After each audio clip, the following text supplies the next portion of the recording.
One. Okay, we're live 2 p.m. weather briefing on this impressive, um, and that might be putting it lightly. This is a winter storm, well, spring storm with winter characteristics that, quite frankly, over the last several years, I can't recall a storm system this strong and this large. It's covering a huge piece of real estate.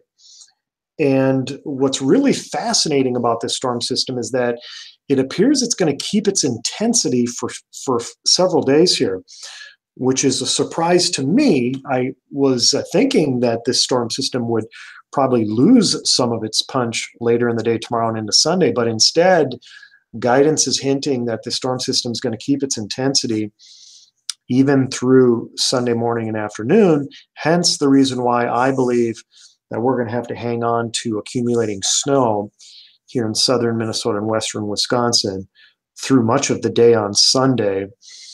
I know that's not probably what you want to hear, but certainly we'll be providing some work for everybody.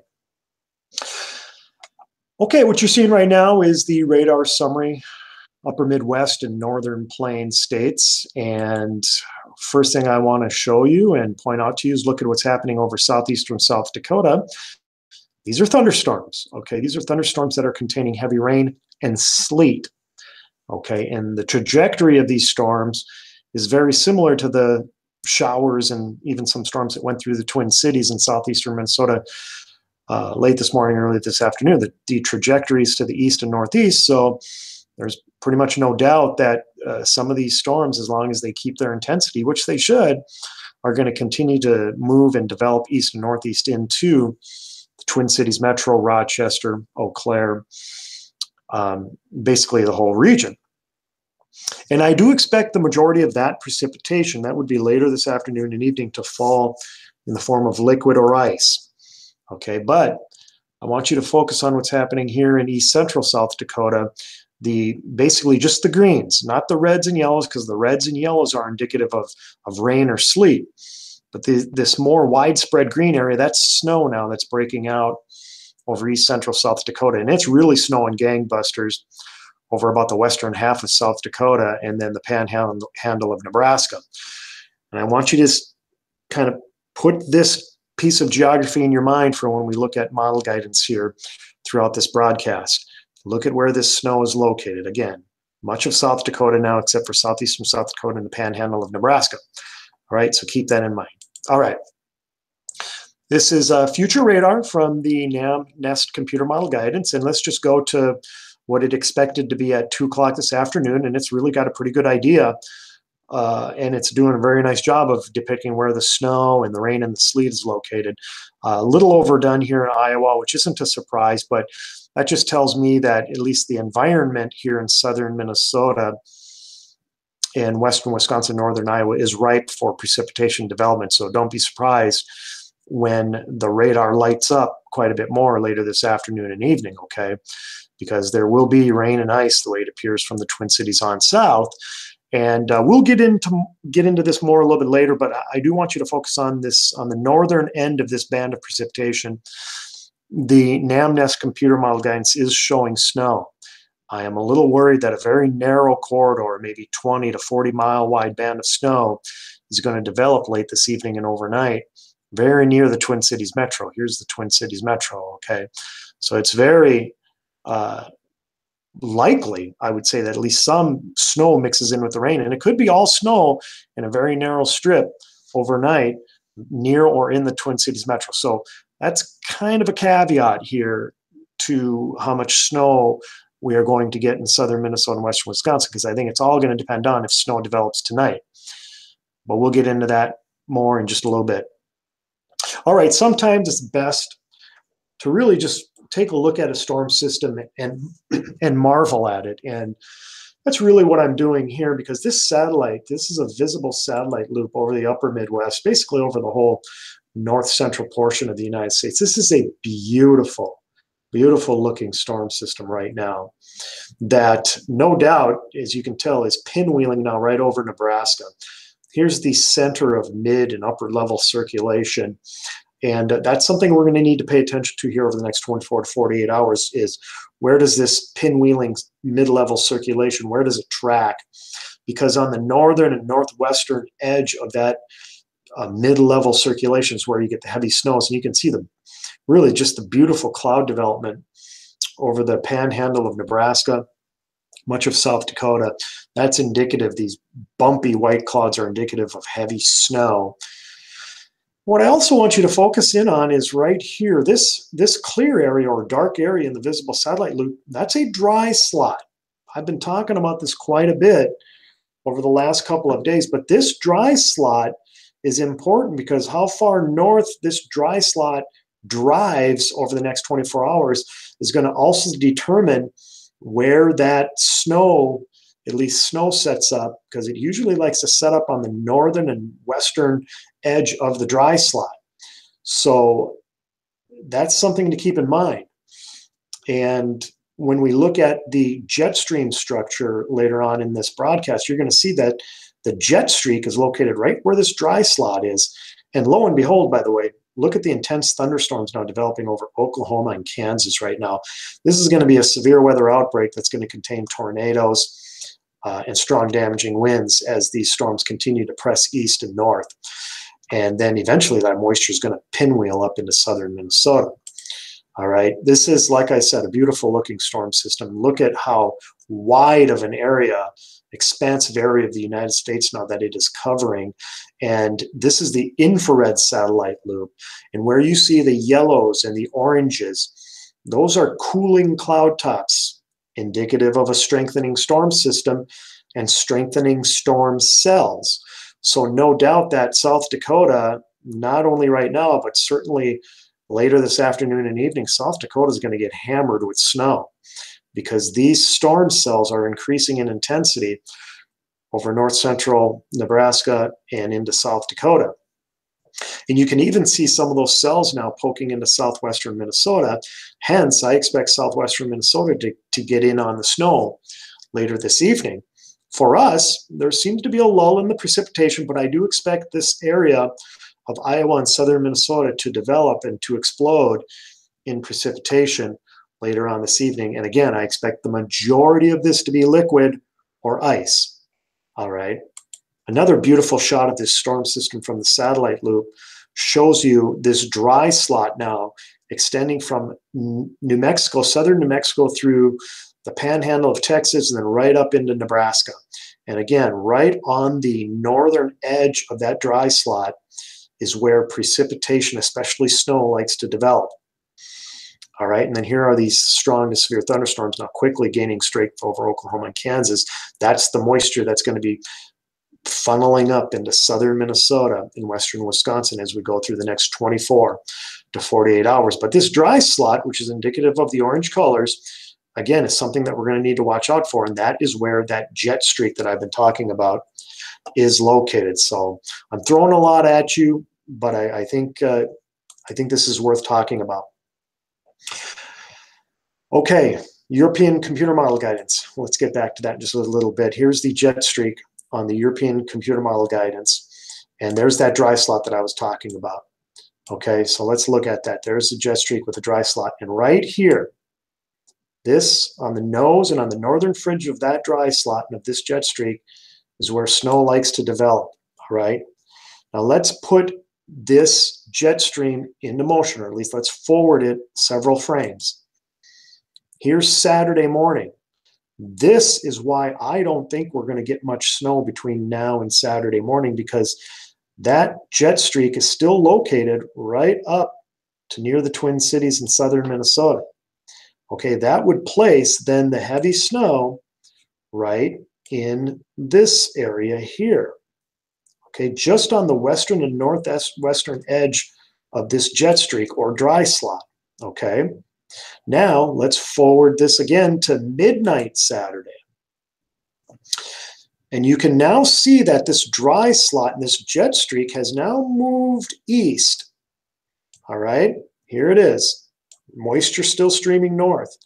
But now, as we get into Friday or Saturday night and into Sunday morning, this is where the snow would likely be falling at that time. So put all that together. And then, by the way, let's go to Sunday afternoon and look at this. This jet streak just hasn't moved much, which is the reason why I'm worried that a ton of snow is going to fall over much of the upper Midwest, because here we are. There's that north and western edge of that dry slot, and here's where the snow would be located, still over southern Minnesota. And this is as of Sunday afternoon. That would be at about noon Sunday. All right. This storm system, because it's moving so slow, because the dynamics are so impressive, and because this jet streak right here is so strong, that is why we're getting these amazing snow totals being cranked out by the model guidance. Okay. How much snow is it cranking out? Well, I do like this depiction from the European computer model guidance. All right, basically all guidance now is showing pretty much the same thing. Now, the European guidance is showing a little bit more snow here north of the Twin Cities. I do feel that there's going to be a sharper gradient to the snow across central and northern Minnesota. But regardless, here's the Twin Cities. All right, and just for geographic references, here's Rochester, here's Eau Claire, here's the Eau Claire area. All right, pretty much everybody is in that 9 to 12-inch snow range. All right. Yes, snow totals do taper as you go south of I-90, but the writing is on the wall. There is going to be a very heavy area of snow, and snow totals could get out of hand in some locations as we get into Saturday night and Sunday morning. Okay, the majority of this snow in South Dakota and southwestern Minnesota is going to fall over the next 24 to 36 hours. However, I believe that the majority of this snow from the Twin Cities on east and north is going to fall between Saturday afternoon and Sunday afternoon. So this storm, at least the snow portion of this storm system, may take a little while to get underway here in eastern Minnesota and northern Wisconsin. So if you wake up tomorrow and there's not much snow, if any snow on the ground tomorrow morning, don't be alarmed, and also don't think that this is over with, because the main piece of energy is going to come at us, at least snow energy is going to come at us tomorrow afternoon through Sunday afternoon. All right. In fact, let's just look at what the European computer model guidance is showing. By tomorrow morning, it's only showing an inch or two of snow over the majority of the Twin Cities metro. Combine that with the warm temperatures. It's 40 degrees right now in the Twin Cities. Now, the temperatures are going to drop overnight, but still a lot of this snow that would fall overnight is going to melt, especially on the heavily traveled surfaces. So by tomorrow morning, I'm just not expecting much over southern Minnesota and Wisconsin. Of course, here's where it's going to be snowing gangbusters over the next 24 hours. However, as we go through time, by Saturday noon, still not much, maybe another inch or so of snow by Saturday afternoon in the Twin Cities, but still not much. But by Saturday evening, that's when the snow really cranks up. So I would say anytime after the noon hour on Saturday is when the real important piece of energy pulls out into southern Minnesota and Wisconsin. And that's when we start really cranking out the heavy snow. From noon Saturday, and then here's Sunday morning, a lot of snow over our area. But then even as we go into Sunday afternoon, it still is snowing, so that the majority of our area is going to get somewhere in that 8 to 12 inches of snow. A lot of it's going to compact, so it won't seem like 8 to 12 inches of snow out there when you look at it. But when you're moving it around with the heavy concrete-like nature of this snow, believe me, your machines are going to feel that 8 to 12 inches of snow as we get into Sunday morning and afternoon.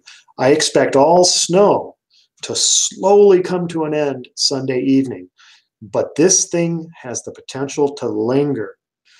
And I really believe that that is an important message that needs to be underlined. This thing is going to linger the way it appears well into the afternoon and maybe even evening hours of Sunday. All right, let's get back to future radar now from the NamNest computer model. Let's just go through the hours over the next 48 to 60 hours. Here we go into Saturday evening. This is at about midnight, or I'm sorry, Friday midnight. So this is tonight at midnight. Lots of freezing rain over the southern third of Minnesota, including the Twin Cities metro. I am expecting a lot of snow over Nebraska and South Dakota, and then this narrow band of snow that may develop near or just north of the Twin Cities metro. Okay, as we go through time Saturday morning, again, ice seems to be likely. Periods of ice, periods of sleet showers and freezing rain showers over much of southeastern Minnesota. But look, there may even be a lull in the precipitation from the Twin Cities on north. But don't let your guard down, because then as we go through the afternoon on Saturday, and here we go, by about 1 or 2 in the afternoon, that's when the real heavy stuff quickly develops and moves in to the Twin Cities metro, and then it overspreads western Wisconsin by Saturday evening. And look at how this storm system just sits and spins its snow over the upper Midwest through Sunday evening. This is 6 p.m. Sunday. Okay, we're still getting fairly decent echoes, snow echoes, over much of Minnesota and all of Wisconsin as we head into the late afternoon and evening hours on Sunday. Okay, so long duration storm, it's going to be a mess from late tonight through Sunday evening. So we're talking a good 48 hours worth of precipitation, and the majority of the precipitation will be frozen, either sleet, freezing rain, or of course snow. And then the majority of it's snow as we head into Saturday afternoon, evening, and then Sunday. All right. That's a lot to throw at you. Are there any questions?